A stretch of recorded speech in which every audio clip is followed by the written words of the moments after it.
La porcelaine scintillait sous le lustre alors que je m'asseyais en face de mes parents à leur longue table en acajou. C'était le genre de cadre dans lequel ils s'épanouissaient, formel, contrôlé, tout poli jusqu'à briller. Ma mère, Marjorie, versa un autre verre de vin tandis que mon père, Alden, glissait une épaisse enveloppe sur la table. « Serafina, dit-il d'une voix rassurée, il s'agit de sécurité pour toi, pour nous tous. » Je posai mes mains sur mes genoux, cherchant à contrôler ma respiration. L'enveloppe reposait entre nous comme un défi. Ma mère sourit comme si elle m'offrait un dessert. Ce n'est qu'une formalité. Une famille, un avenir. Je tirai les papiers de l'enveloppe et parcourus la première page. Les mots se brouillaient un instant, mais l'intention était claire. Chaque compte, chaque investissement, chaque propriété que j'avais construite devait être placée dans une fiducie familiale, gérée uniquement par eux. Mon père poussa un stylo vers moi. De cette façon, nous avancerons tous ensemble. Plus de silos, plus de risques. À l'intérieur, quelque chose se serra en moi. Ils ne demandaient pas seulement. Ils exigeaient tout ce que j'avais mis ma vie adulte à construire. Je levai les yeux lentement, attrapant le léger triomphe dans leur regard, l'attente que je cède par devoir, par culpabilité, ou les deux. Au lieu de cela, je laissai mes lèvres se courber en un sourire calme. Si cela concerne vraiment la confiance, alors vous ne vous opposerez pas à ce que j'ai préparé. Pour la première fois de la soirée, leurs expressions vacillèrent. Les doigts de ma mère se serrèrent autour de la tige de son verre. La mâchoire de mon père se contracta. À cet instant précis, le majordome entra dans la salle à manger, sa voix formelle mais teintée de tension. « Madame, dit-il, votre avocate est arrivée. » Je me penchai en arrière sur ma chaise, le cœur stable. La vraie conversation allait commencer. Lorsque les talons d'Helena claquèrent sur le sol derrière moi, je sentis le poids des regards de mes parents se resserrer. Mais avant que le premier mot ne sorte de sa bouche, mon esprit me ramena aux années qui m'avaient conduite ici, les années où j'avais appris que personne ne viendrait me sauver. Au début de la vingtaine, Portland changeait, les quartiers se gentrifiaient plus vite que quiconque ne pouvait suivre. Je voyais cela comme une opportunité. Pendant que mes amis passaient leur week-end dans des bars, j'étais accroupi sur les sols de cuisine délabrés, enlevant des carreaux, peignant des armoires et redonnant vie à des maisons que la plupart des gens ne regardaient même pas deux fois. Mes mains étaient couvertes d'ampoules, mon dos me faisait mal, mais je continuais. Je réinvestissais chaque dollar gagné, transformant une maison en acompte pour une autre. À 25 ans, je signai les papiers pour mon premier duplex de style craftsman. Tenir les clés me donnait l'impression de tenir la preuve que la discipline valait plus que la lignée. Pourtant, lorsque je les montrai à mes parents, leur réaction fut un rire méprisant. « Tu as eu de la chance que le marché tourne, » dit ma mère. « Sans nous, tu n'y serais jamais arrivé, » ajouta mon père. Leurs mots piquaient, mais pas autant que le souvenir que je portais du collège le jour où je leur avais demandé de co-signer mon prêt étudiant. Ils avaient refusé, prétendant que cela m'apprendrait la responsabilité. Et cela m'a appris, mais pas de la manière qu'ils avaient prévue. Je travaillais en double poste, sautais des repas, vivais dans un appartement exigu au sous-sol avec de la moisissure sur les murs. Leur refus m'a blessé, mais il m'a aussi forgé. Avec le temps, le duplex devint 3 propriétés, puis 5. J'appris à négocier, à anticiper les tournants du marché, à rester ferme lorsque des entrepreneurs tentaient de me rabaisser. Chaque décision, chaque clôture, chaque hypothèque remboursée était de mon fait. Mes parents n'avaient jamais levé le petit doigt. Pourtant, ils agissaient comme si mon succès les représentait. Maintenant, alors que je m'asseyais dans leur salle à manger, le contrat lourd entre mes mains, je réalisais que leur négligence m'avait donné l'indépendance même qu'ils méprisaient, et je savais que c'était cette indépendance qu'ils essayaient si ardemment de m'enlever. En y repensant, je compris que le contrat sur la table du dîner n'était pas apparu de nulle part. Mes parents testaient les os depuis des années, m'assouplissant avec de petites piques déguisées en sagesse familiale. « Vous devriez fusionner vos finances, » disait un jour ma mère autour d'un café, son ton faussement détendu. La famille doit rester unie. À quoi bon garder les choses séparées si nous travaillons tous pour le même avenir? Mon père préférait utiliser la culpabilité comme arme. Après tout ce que nous avons sacrifié pour toi, ne méritons-nous pas de nous sentir en sécurité?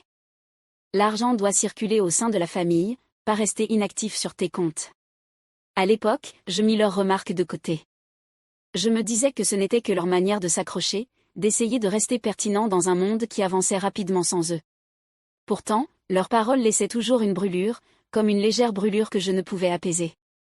Un après-midi, je rentrais plutôt d'une visite et trouvai mon père dans mon appartement. Le bail était à mon nom seul. Les serrures étaient neuves. Et pourtant, il était là, fouillant dans le tiroir où je gardais les titres de propriété et les relevés bancaires. Il leva les yeux, surpris, avant de retrouver un sourire rigide. Juste curieux, dit-il, comme si la curiosité lui donnait droit à ma vie. Je forçai un rire, me disant qu'il était à l'ancienne, élevé à une époque où un père se croyait propriétaire des papiers de son enfant. Mais lorsqu'il partit, je remarquai que l'enveloppe contenant mon dernier relevé de clôture était à moitié déplacée, comme si une page avait été feuilletée trop loin. Pendant un moment, je me convainquis que ce n'était rien. Les parents s'inquiètent. Les parents fouinent. Les parents franchissent les limites par amour. Mais au fond de moi, une petite voix commença à murmurer que ce n'était pas de l'amour du tout. C'était un sentiment de droit. Cette voix devint plus forte chaque fois qu'ils évoquaient l'unité et l'héritage, jusqu'à ce qu'il devienne impossible de l'ignorer. Et lorsque le contrat apparut sur la table du dîner, je sus que ce murmure avait toujours eu raison. L'arrivée d'Elena fut aussi tranchante qu'une lame coupant la soie. Elle entra dans la salle à manger avec sa mallette à la main, ses yeux froids évaluant la scène devant elle. Mes parents se raidirent en même temps, comme s'ils ne s'attendaient pas à ce que j'arrive armée. « Bonsoir », dit Elena avec assurance, posant sa mallette au bord de la table. « Je comprends qu'il y a un contrat que ma cliente est censée signer. » Le sourire de Marjorie se fissura. « C'est une affaire familiale privée. Il n'y a pas besoin d'avocat. » Elena l'ignora, faisant glisser les papiers hors de l'enveloppe. Elle les feuilleta rapidement, son sourcil se haussant de plus en plus à chaque page. Puis vint le sourire en coin. « Waouh !» murmura-t-elle en refermant le dossier d'un claquement sec. Ce n'est pas une fiducie. C'est un transfert complet de l'autorité. Si Serafina signait cela, vous auriez un contrôle unilatéral sur ses actifs. Chaque dollar, chaque propriété, chaque compte. Le silence qui suivit était étouffant. Mon père reprit ses esprits le premier. Il s'agit de confiance, Elena. De protéger notre famille contre le risque. Sa voix était calme, mais le muscle de sa mâchoire le trahissait. Intéressant, répondit Elena d'un ton neutre. Parce que ce que je vois, c'est un document où Serafina perd tout droit sur son propre argent. Si c'est vraiment une question de confiance, pourquoi est-elle la seule à céder quelque chose? Ma mère se pencha en avant, son ton sirupeusement doux. Tu nous connais, Serafina. Nous ne te ferions jamais de mal. Ce n'est qu'une formalité. Je me reculai, les mains soigneusement posées sur mes genoux. Le contrat reposait sur la table entre nous, symbole de tout ce qu'ils pensaient pouvoir exiger. Je sentais leurs yeux me presser, me poussant à céder, à signer. Au lieu de cela, je les regardais directement et laissais ma voix percer l'air comme du verre. C'est terminé ici ce soir. Pour la première fois de ma vie, je vis quelque chose de rare sur le visage de mes parents. Pas le contrôle, pas la confiance, mais la peur. Elle passa fugacement sur leur visage avant qu'ils ne la masquent. Mais je l'avais saisie, et elle s'installa en moi comme une promesse. Je repoussai ma chaise, calme et délibérée, sachant déjà qu'il ne laisserait pas cette affaire se terminer si facilement. Je venais à peine de me lever quand la voix de mon père traversa l'air. « Assieds-toi, Serafina.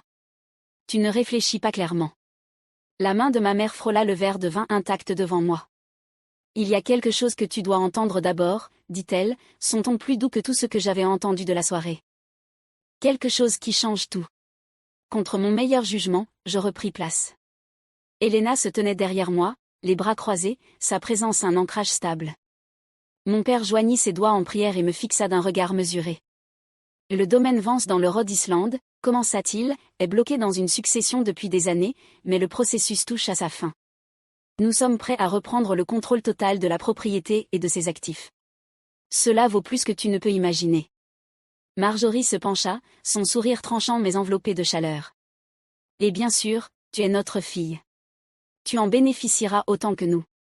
Mais l'unité est essentielle. Les tribunaux de succession valorisent la stabilité. Les familles qui se fracturent, eh bien, disons simplement que les juges ne voient pas d'un bon œil le chaos. L'implication était indéniable. Signer le contrat, prouver ma loyauté, et je serais accueilli dans le cercle de l'héritage. Refuser, et je serais exclu. Pendant un moment, je les laissais parler, leurs paroles coulant comme du miel sur du poison. Ils peignaient le domaine comme une forteresse d'histoire et d'héritage, quelque chose qui m'appartenait de droit, si seulement je cédais mon indépendance. Mais sous le vernis, je voyais la vérité. Le domaine du Rhode Island n'était pas un cadeau. C'était une laisse. Ils voulaient que je sois attaché, liés non seulement par le sang, mais par le papier et le stylo. Ma richesse était devenue leur monnaie d'échange, et le soi-disant héritage était l'appât. Je jetai un coup d'œil à Helena. Elle ne parla pas, mais ses yeux me dirent qu'elle comprenait. Il ne s'agissait pas d'héritage. Il s'agissait de contrôle. Le regard de mon père se durcit, une tempête se formant derrière sa façade calme. Sans nous, dit-il d'un ton plat, tu perdras tout. Je redressai ma colonne vertébrale, calmant ma respiration. L'ironie me fit presque rire. Il ne m'avait rien donné. Et maintenant il menaçait de tout prendre. Helena posa une main sur mon épaule, un rappel silencieux que nous n'avions pas fini. Et je sus alors que la seule façon d'avancer n'était pas seulement de défendre ce que j'avais construit, mais de découvrir jusqu'où allait leur désespoir. Après ce dîner, je savais que les paroles ne me mèneraient nulle part. Mes parents ne négociaient pas. Ils coinçaient. Alors dès le lendemain matin, j'engageai un détective privé. Il s'appelait Grant Mercer, un homme réputé pour trouver des vérités que les gens cherchaient à enterrer à tout prix. Il travailla rapidement. En une semaine, il déposa un épais dossier sur le bureau d'Helena, et nous l'examinâmes ensemble. Chaque page était une fenêtre sur la vie que mes parents avaient cachée. Le domaine du Rhode Island qu'ils m'avaient agité sous le nez? Il était hypothéqué jusqu'au cou. Garant pour des prêts qu'ils avaient contractés au cours de la dernière décennie. L'image grandiose de richesse qu'ils exhibaient, meubles anciens, galas caritatifs, élégance soignée, était un mirage. Derrière se cachaient des années de dépenses imprudentes colmatées par des emprunts désespérés. Mais le coup le plus dur arriva vers la fin du dossier. Une demande pour une nouvelle ligne de crédit à mon nom. Ma signature avait été falsifiée, mais avec soin quelqu'un qui m'avait observé signer des documents d'innombrables fois. Je fixai la page jusqu'à ce que les lignes se brouillent, la rage et l'incrédulité me déchirant de l'intérieur. Je pensais au petit livret d'épargne qu'ils avaient ouvert pour moi quand j'étais enfant. Je me souvenais de mon père me soulevant jusqu'au comptoir du guichet, me disant que j'apprenais la responsabilité. À l'époque, je les croyais. Maintenant, en regardant ce document falsifié, je réalisais qu'ils ne m'enseignaient pas du tout la responsabilité. Ils s'enseignaient l'accès à eux-mêmes. La voix d'Helena perça mon brouillard. Ce n'est pas seulement de la manipulation, se raffina. C'est de la fraude, et c'est criminel. La trahison pesait plus lourd que le papier que je tenais dans mes mains. Ces gens m'avaient élevé, prétendaient savoir ce qui était le mieux pour moi. Et maintenant, ils ne volaient pas seulement mes comptes, mais l'identité même que j'avais construite sans eux. Je posai le dossier et forçai mes mains à se desserrer. S'ils avaient franchi cette ligne, nul ne pouvait dire jusqu'où ils étaient prêts à aller. Et je sus que l'étape suivante serait de confronter non seulement leurs dettes, mais la logique tordue qui les justifiait. La ligne de crédit falsifiée me hantait longtemps après avoir quitté le bureau d'Helena. Ce n'était pas seulement l'acte en lui-même. C'était ce qu'il révélait. Tard dans la nuit, allongé, incapable de dormir, mon esprit retourna à des souvenirs que je n'avais jamais remis en question jusqu'alors. À 10 ans, je suppliais pour des leçons de piano. Mes parents refusèrent, me disant que je devais apprendre la discipline sans indulgence. Quand je demandais de l'aide pour mes dossiers universitaires, ils me rejetèrent avec un sermon sur l'indépendance. Et lorsque je plaidais pour qu'ils co-signent mon premier prêt, ils refusèrent encore, affirmant que c'était de la dureté affectueuse. Pendant des années, je portais ces moments comme des insignes de résilience, preuve que je pouvais affronter n'importe quoi sans leur soutien. Mais en y repensant maintenant, je les voyais pour ce qu'ils étaient, des répétitions. Ils ne m'enseignaient pas l'indépendance. Ils me conditionnaient à accepter l'abandon, à normaliser la négligence, pour que lorsque l'exploitation surviendrait plus tard, je la confonde avec l'amour. Cette pensée me rendait malade. Pourtant, la culpabilité s'insinua, murmurant que j'étais injuste. Après tout, ne m'avait-il pas donné un toit, des repas, des vêtements? N'étais-je pas ingrate de rejeter ceux qui m'avaient élevée? Je dis cela une fois à Helena, et elle se pencha, les yeux fixés sur les miens.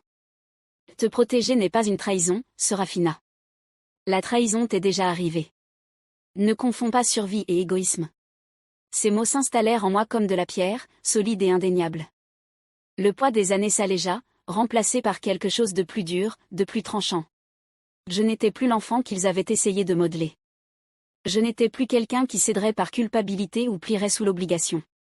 Lorsque je quittais son bureau ce soir-là, ma détermination était claire. Mes parents avaient réécrit mon enfance en une histoire de sacrifice et d'obéissance. À présent, c'était à mon tour de réécrire la fin, et je savais exactement où la confrontation devait commencer. Helena ne perdit pas de temps. Après que la ligne de crédit falsifiée eut été découverte, elle fit appel à un comptable judiciaire de confiance, un homme discret nommé Drayton, qui avait un talent pour suivre l'argent à travers les ombres. En quelques jours, il découvrit ce que je soupçonnais mais n'avais pas pu prouver, un compte offshore caché au nom de mes parents. Les relevés étaient stupéfiants. Des transferts depuis des sociétés écrans, des prêts empilés sur d'autres prêts, et des dettes roulées comme des dés sur une table truquée. Ils jonglaient avec les passifs depuis des années, utilisant l'illusion de richesse pour gagner du temps. La vérité était claire, sans injection d'argent, leur empire s'effondrait déjà, et la bouée de sauvetage qu'ils avaient choisie, c'était moi. Le bureau d'Elena devint une salle de guerre. Elle rassembla les preuves dans un dossier net et dévastateur: fraude, tentative de falsification, coercition, chaque section étanche. Chaque page était un clou dans le cercueil de leur performance en tant que bienfaiteurs nobles. Mais je savais que les faits seuls ne suffiraient pas. Mes parents prospéraient grâce au récit, à transformer la culpabilité en monnaie. Alors j'ajoutai quelque chose qu'ils ne pouvaient pas écarter comme technique, la mémoire rendue tangible. Il y a des années, le médaillon de ma grand-mère et les boutons de manchette de mon grand-père avaient disparu du coffre familial. Mes parents m'avaient dit qu'ils étaient en cours d'expertise. J'avais accepté cette explication à l'époque. Mais une part de moi savait toujours mieux. Maintenant, glissé dans le rapport de Drayton, je plaçais les reçus du prêteur sur gage qu'Elena avait retrouvé. La preuve qu'ils avaient vendu nos héritages pour de l'argent rapide. La preuve que leur vol remontait non seulement à mon âge adulte, mais à l'héritage même qu'ils prétendaient protéger. En regardant l'amoncellement croissant de documents, je ne ressentis aucune satisfaction, seulement de la clarté. Ils avaient construit une tour de mensonges si haute qu'elle était vouée à s'effondrer. Tout ce que je devais faire, c'était lui donner le bon coup. Et pour cela, il ne restait qu'un seul endroit pour porter le coup, à leur propre table de dîner. La prochaine invitation arriva dans la même enveloppe dorée qu'à l'habitude, épaisse de prétention. Mes parents pensaient que je viendrais seule, mais j'entrai dans leur salle à manger avec Elena à mes côtés. La table était dressée avec du cristal et de l'argent, mais sous l'éclat, je pouvais sentir la tension peser comme l'humidité avant l'orage. Alden m'accueillit avec son air habituel de commandement. « Nous espérons que tu as reconsidéré », dit-il en indiquant la chaise vide en face de lui. Le sourire de Marjorie était fragile, ses yeux brillants de la confiance de quelqu'un convaincu que la victoire était inévitable. Je m'assis. Mais au lieu d'ouvrir le dossier qu'ils avaient préparé pour moi, Elena plaça notre propre dossier au centre exact de la table. Elle l'ouvrit avec un calme délibéré. Comptes offshore, signatures falsifiées, héritage mis en gage et dettes empilées si haut que le domaine est une coquille vide. La couleur quitta le visage de ma mère. Elle tendit la main par-dessus la table, la voix brisée. Serafina, ce n'est pas ce que ça semble être. Nous voulions juste protéger la famille. Te protéger.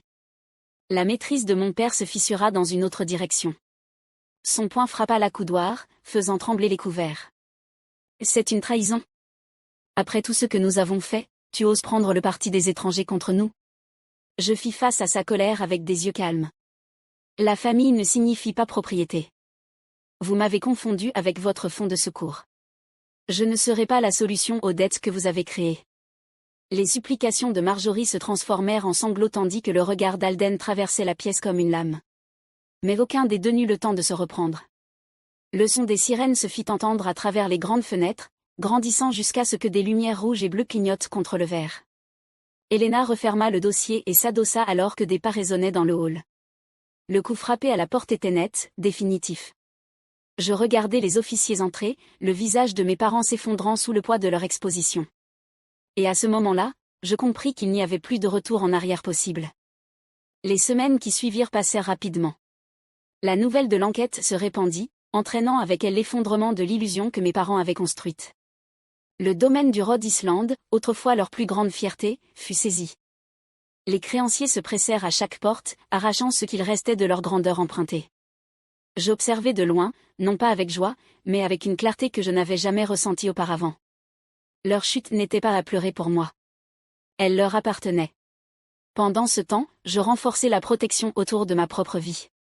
Chaque titre de propriété, chaque relevé de compte, chaque précaution que j'avais préparée fut sécurisée dans un coffre-fort ignifuge. Je changeais les serrures, mis à jour les mots de passe, ne laissais rien de vulnérable. Pour la première fois, mon avenir me semblait entièrement mien, intact par la culpabilité ou les attentes. Un soir, je m'assis en face d'Elena dans un bar à vin tranquille, rien entre nous que deux verres et le bourdonnement constant du soulagement.